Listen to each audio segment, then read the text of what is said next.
Boa tarde, internautas, seguidores do DM-TV, a sua TV digital na web. Nós estamos aqui hoje para mais uma entrevista com mais um candidato à presidência da República, que é o deputado Jair Bolsonaro, que está aqui ao nosso lado. Deputado, seja bem-vindo a Goiânia, seja bem-vindo aqui ao nosso estúdio. E está conosco aqui também o jornalista Elton Lenini, editor de política do Diário da Manhã.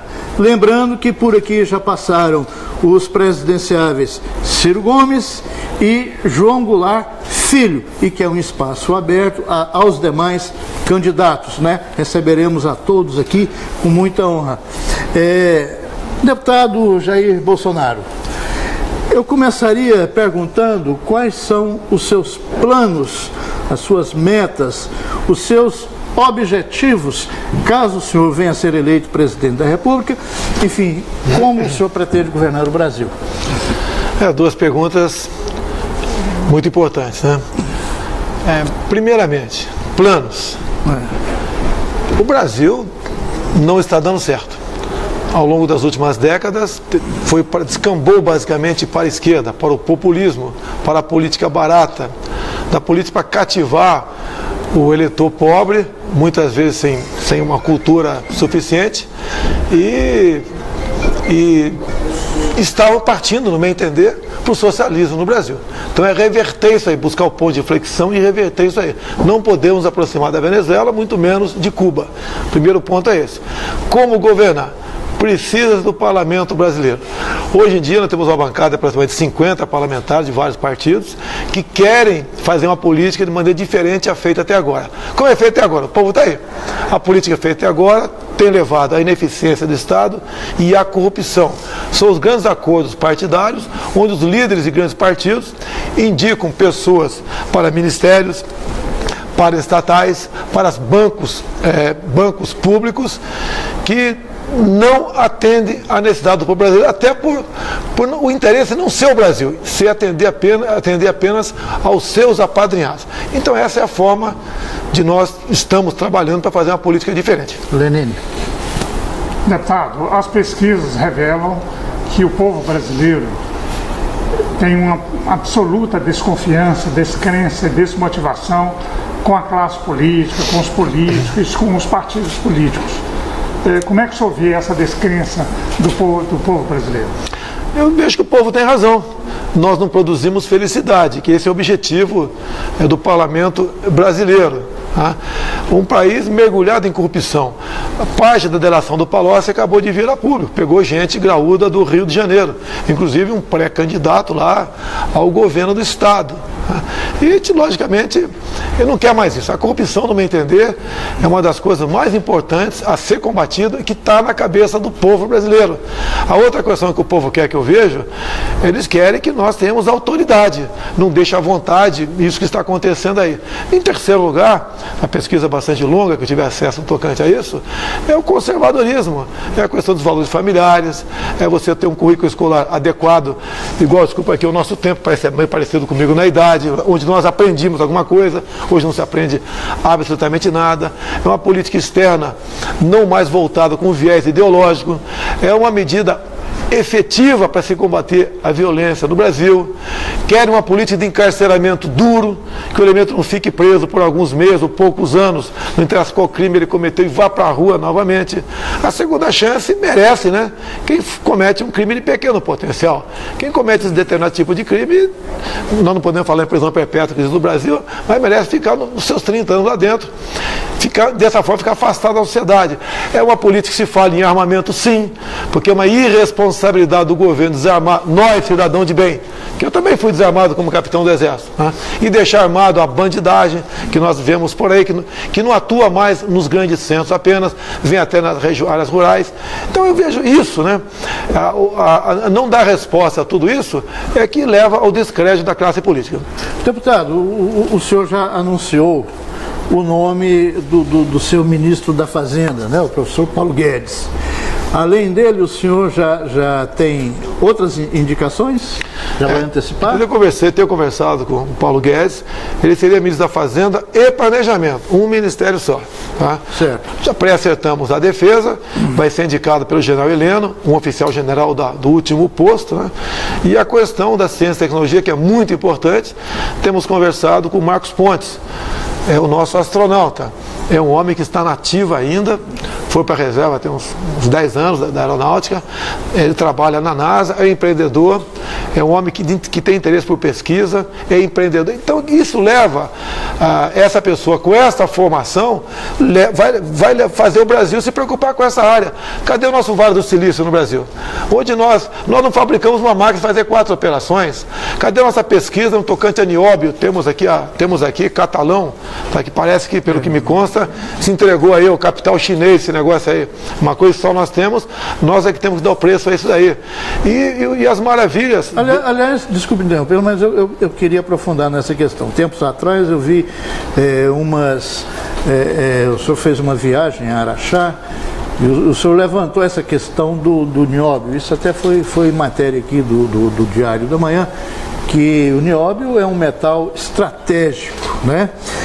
E como é que o senhor pretende encaminhar uma política, por exemplo, para o nióbio, né? Dizendo aos nossos telespectadores, apenas para informar, que o Brasil é um dos maiores produtores de nióbio do mundo e que nióbio é um metal fundamental, por exemplo, para fabricar foguetes, turbinas de avião e etc, etc. Então, o que acontece? Quando eu estive em Araxá, tem umas 50 bandeiras de vários países na entrada. E que bandeiras são aquelas? São de países que importam o nióbio nosso. Eu comecei a pesquisar alguns países que não investem na questão do nióbio e eles apenas estão fazendo reserva estratégica, que sabe do seu potencial para o futuro. E eles sabem que no futuro o preço pode explodir desse mineral. Então, no primeiro momento, você não pode exportar à vontade, como estamos fazendo agora com a China em Catalão, que está bastante adiantada essa política aí. Tem que segurar isso daí, fazemos pesquisa, mas você bota nióbio, prédios, né, no Japão, tendo em vista a questão de abalo sísmico, né? Em vez de liga de aço apenas, liga de ferro nióbio, que é flexível e mais resistente. Ampla aplicação. A Alemanha está botando em chassi de automóveis. O nióbio é mais pesado que o ferro, mas você usa menos e tem uma liga muito mais forte para o chassi de automóvel. Serve até como um primeiro impacto, servindo como se fosse um airbag. Então, essas utilidades todas, como por exemplo, desculpa aqui, muito importante, vidros inteligentes. O que é isso daí? De acordo com a concentração de nióbio de vidro, com chip do lado, ele define quanto de luz e calor entra num prédio. Então, imagine a economia de energia elétrica no tocante a isso. E nós estamos entregando a isso a preço de banana, na verdade. E nós devemos segurar essa questão. Não é? Aliás, é uma coisa contraditória, porque o Brasil, sendo um dos maiores produtores de nióbio do mundo, não define o preço internacional dessa commodity, que é definido em Londres, na Inglaterra, que nem produz nióbio. Então, um pequeno percentual vem para cá. Você pode ver, criar o OPEP algumas décadas atrás, né? Teremos que ter aqui, porque se apenas o Canadá tem equivalente a 2% do mundo, né? Nós temos 98%, o Canadá 2%. Ninguém mais tem o nióbio. De forma competitiva, economicamente falando, que tem no mundo todo o nióbio. Apenas no Brasil fomos agraciados com isso aí. Então, nós temos que agregar valor ao nióbio para depois exportá-lo. É igual as areias monazíticas que tínhamos na costa ali do Espírito Santo. A Alemanha levou tudo embora, não temos mais isso daqui. Como no passado, agora reduzindo um pouquinho, né? Tínhamos o pau-brasil, que naquela época tinha...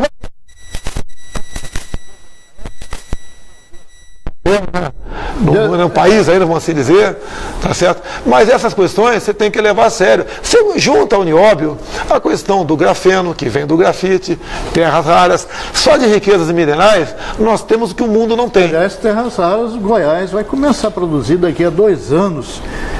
Uma das maiores jazidas do Brasil de terras raras estão aqui em Goiás, na cidade de Minaçu. Conversei recentemente que com os diretores da empresa, eles vão começar a extrair daqui a 2 anos. E é um minério também altamente estratégico. Mas eu queria lhe perguntar, deputado, A Folha de São Paulo publicou uma matéria interessante. Nós chegamos esse ano ao nível mais baixo de investimento público dos últimos 50 anos. É 1,6% do PIB. Né? E eu lhe pergunto, isso lhe preocupa? Como é que nós vamos superar essa deficiência? Em torno de 93% do orçamento está comprometido com despesa obrigatória, não está sobrando nada para a gente. Né? Você que tem completado os anos, o ano passado, em torno de 110 bilhões nós ficamos devendo. E uma importância semelhante desse ano para o ano que vem vai continuar. O que eu tenho conversado com o economista nosso, né? Como resolver esse assunto? Não é apenas economizando. Você tem que economizar que tem muita torneira jorrando aí água de forma desnecessária. Como entrar mais dinheiro no caixa sem aumentar imposto? Essa é a grande interrogação que o economista Paulo Guedes falou que tem como resolver. É você desregulamentando a nossa economia, é você desburocratizando, é você buscar maneira de diminuir o custo do Brasil. O que é isso aí? É muito bacana você falar em direito trabalhista. Todo mundo quer direito. Agora o empresariado tem dito o quê? Tá certo? Que o trabalhador vai ter que chegar um dia e decidir. Menos direito em emprego ou todo.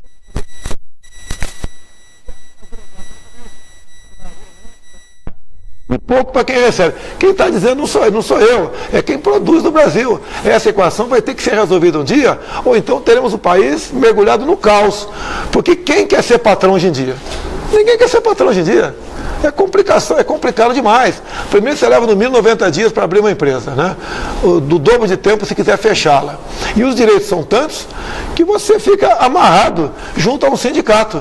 E nem sempre a economia tem como receber o que você produz, de modo que você tem algum lucro no final do ano. E mais ainda, o que acontece? Hoje em dia, quando alguém quer investir em alguma coisa, ele vê qual a expectativa de lucro, né?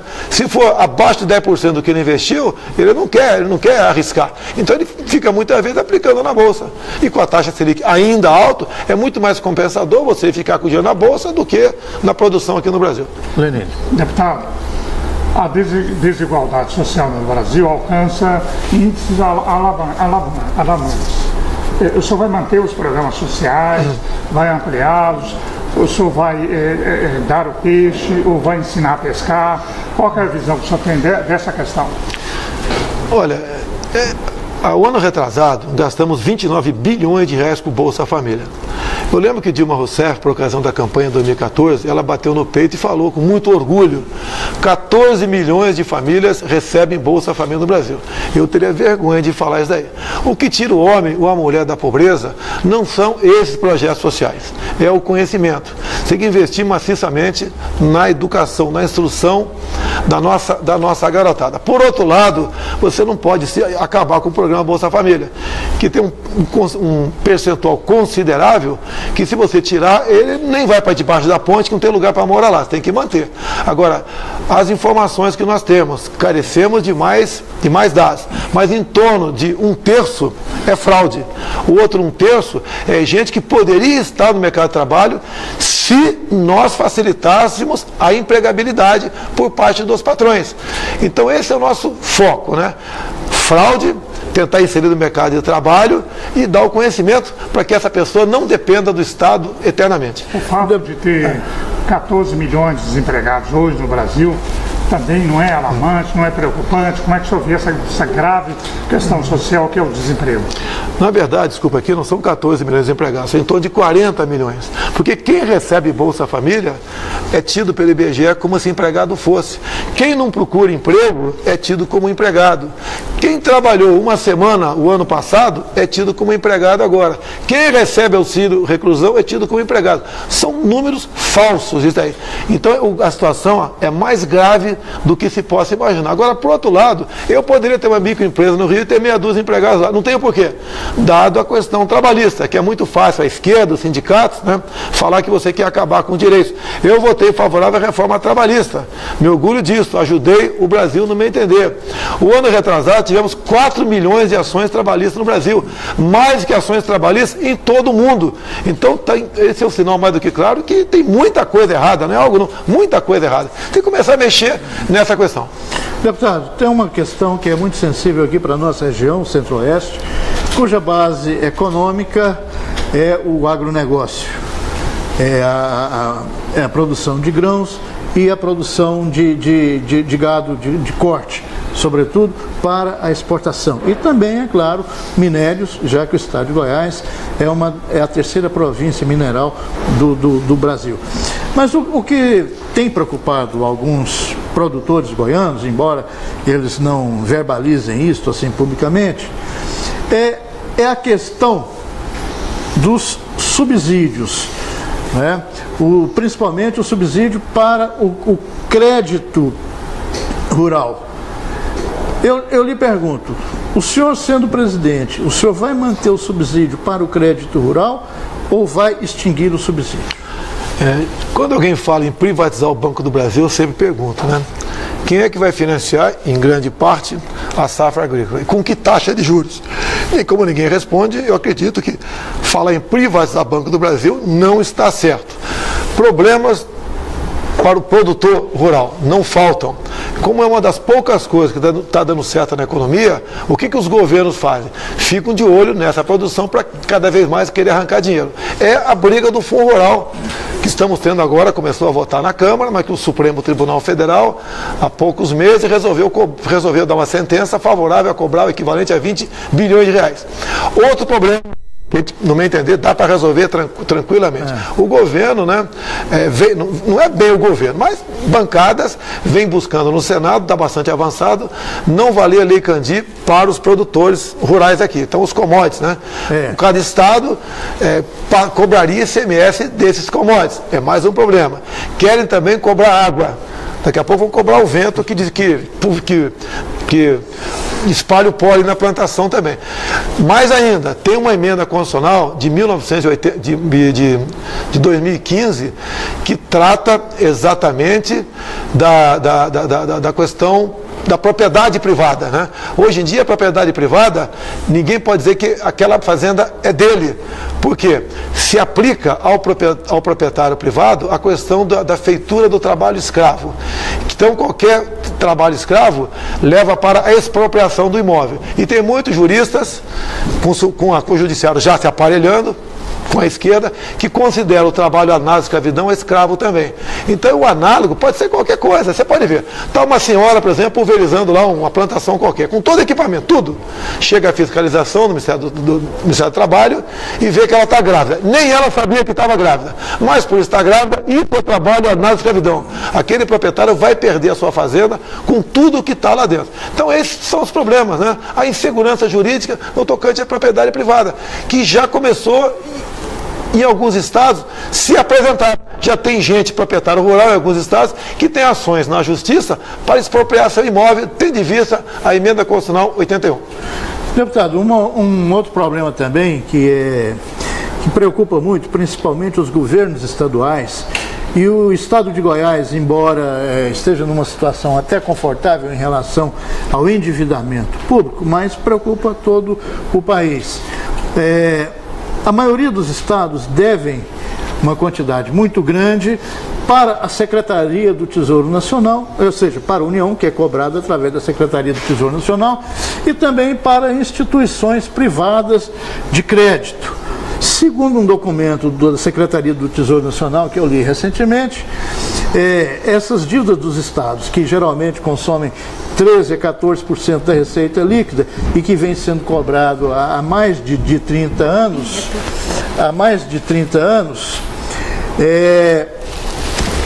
essa dívida, lá pelo ano 2050, ela ainda não terá sido amortizada, né? Eu gostaria de saber como o senhor encara esse problema do endividamento dos estados. Você pode botar, principalmente em relação à dívida com a União, porque tem a dívida com os bancos que é uma outra história, mas a dívida para a União. Você pode botar também o endividamento dos municípios. Sim, nós também, estamos partindo para o caos. Está implícito, né? Quase metade do que se arrecada no Brasil é para juros e rolagem de dívida. Botei na mesa para o economista Paulo Guedes, né? Porque essa conta realmente está bastante complicada. Você tem que arrecadar mais, né? Segundo ele, segundo eu, sem aumentar impostos. Você vê, onde é que explodiu nossa dívida interna? Na metade dos 8 anos do governo Fernando Henrique Cardoso, onde a taxa Selic chegou a bater 50%. É a mesma coisa você pegar dinheiro vamos supor, de um agiota aí fora aí, pagando 10% ao mês, e de repente ele passa para 50%. Tu não paga a dívida, mas ela cresce. É a situação que está o Brasil. Quando eu falo que todos têm que conversar, o sistema financeiro ficou chateado comigo. Não adianta você falar que vai honrar compromisso se não tem dinheiro. Ninguém quer dar calote em ninguém, nem eu, nem o Paulo Guedes, nem o economista. Todo mundo quer pagar a sua conta. Mas essa conta realmente está impagável. E nós temos que buscar uma maneira de... Não seria o caso, e é isso me permite, estou dando uma sugestão, eu dou essa sugestão para todos os candidatos, de a União perdoar essa dívida com a condição de que essas quantias perdoadas sejam aplicadas, por exemplo, em saúde, em educação, em segurança. Você vai trazer a dívida para a União. Se a dívida é da União. Você vai trazer a responsabilidade toda para a União. Eu tenho que buscar um meio termo. Não é, eu acho que essa resposta, esse conselho teu é meio mágico. Eu gostaria que ele explicasse melhor.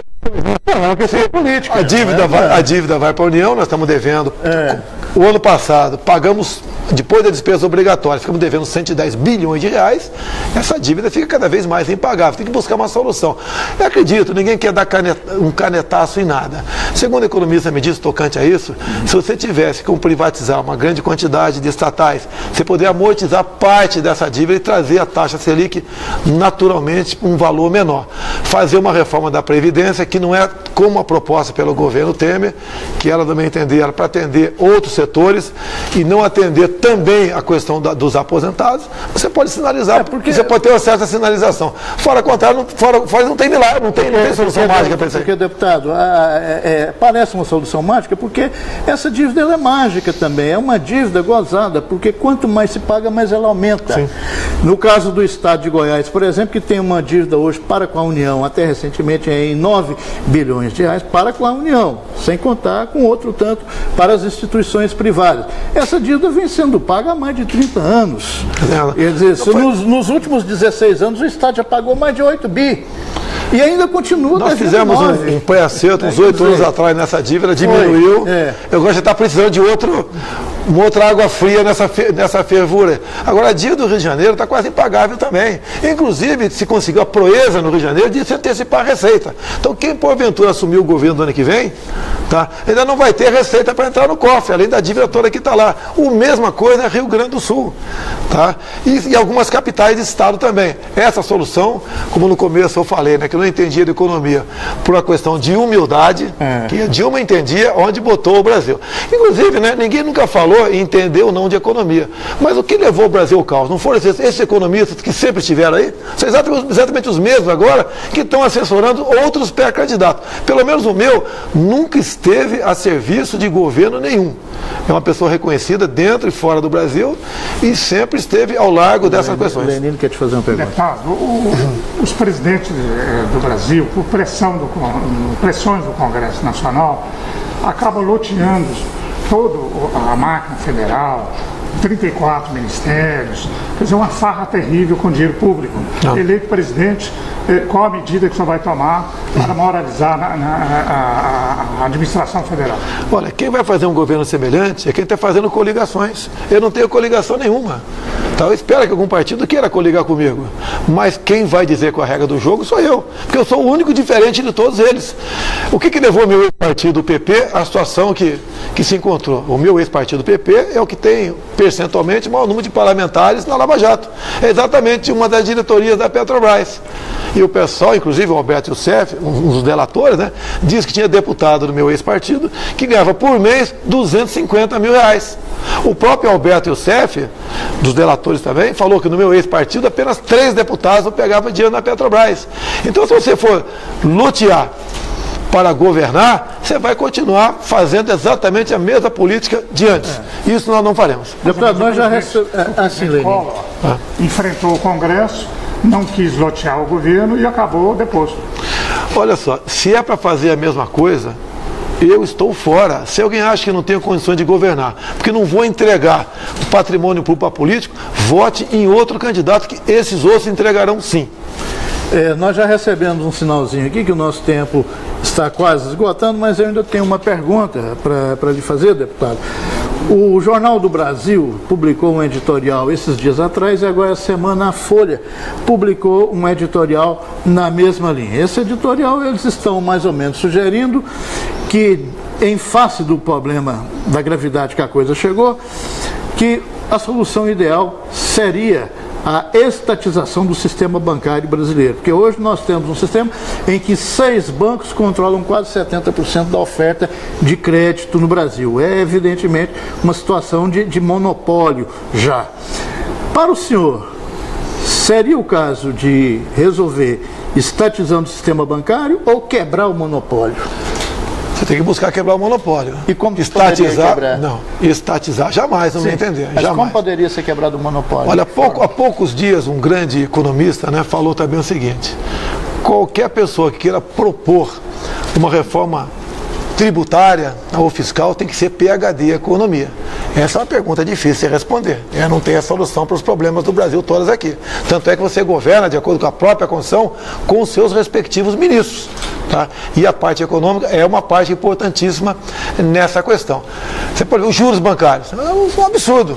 O que a gente pode sugerir, que seria o ideal, não pegue empréstimos. Agora, por que os juros são altos? Dada a falta de confiança no mercado. Aqueles que exatamente que são inadimplentes, tá certo? Essa conta é passada para o bom pagador. Tanto é que estamos votando o cadastro positivo em Brasília, para ter um juros menor para aquela pessoa que honra os seus compromissos. Agora, você tem razão. Há sim um monopólio no Brasil, na verdade. Estão todas parecidas as taxas. Os bancos agem em conjunto. Nós poderíamos dizer então que o senhor estatizar o compromisso de quebrar esse monopólio? A ideia sim é quebrar o monopólio. Estatizar, no meu entender, nunca passou pela minha cabeça aí. Afinal de contas, estamos quebrando o Brasil exatamente por quase tudo estar estatizado. Deputado, em Goiás, o PSN, o seu partido, anunciou o apoio à candidatura do senador Ronaldo Caiado ao governo de Goiás. O senhor vai estar junto com o Ronaldo, vai fazer campanhas casadas, vai percorrer o interior do Estado, ou o senhor vai fazer uma campanha independente no Estado? Olha, a competência para decidir essa questão no Estado de Goiás era o delegado Valdir, que é o presidente do PSL. Tem como assessora também o Major Vitor, do Exército, né, que é um pré-candidato a deputado federal também aqui. E, obviamente, se houver interesse por parte do Ronaldo Caiado, eu tenho nos melhores conceitos, o meu colega na Câmara. Eu sempre achei uma pessoa excepcional lá dentro. Eu acho que o Goiás está muito bem servido de pré-candidatos. Inclusive o nosso colega aqui do jornal, Liberato Povo, né? Nosso colega aqui que também é candidato a deputado. Aqui, eu estou puxando uma sardinhazinha aqui para o nosso colega da casa aqui, né? Que é candidato a deputado federal, já foi entrevistado aqui nessa bancada por nós. Mas, deputado, o nosso tempo está esgotado, infelizmente nós não podemos prosseguir, seria um prazer ficar aqui o resto da tarde discutindo esses assuntos, mas nós não podemos. Foi um grande prazer recebê-lo aqui em Goiânia, aqui no Diário da Manhã. E o senhor fique à vontade para fazer as suas últimas declarações, as suas considerações finais. A casa é sua. Obrigado, DMTV, pela oportunidade. O que nós precisamos, no meu entender, é elegermos um presidente, homem ou mulher, que seja honesto, é muito difícil no nosso meio, né, mas que seja honesto, que tenha Deus no coração e que seja patriota. Eu acho que com essa base, e chegando lá com independência, você pode realmente, mais do que sonhar, você pode ter certeza de mudar o destino do nosso Brasil. Fora isso, continuaremos na mesma vala comum. Bom, então é isso, encerramos aqui mais uma entrevista para o DMTV. Repetindo mais uma vez que este é um espaço democrático que está aberto a todos os candidatos, a todos os políticos, né? Já passaram por aqui Ciro Gomes, João Goulart Filho, agora nós encerramos aqui com Jair Bolsonaro e esperamos estar com vocês mais uma vez em uma outra oportunidade. Boa tarde a todos e até a próxima.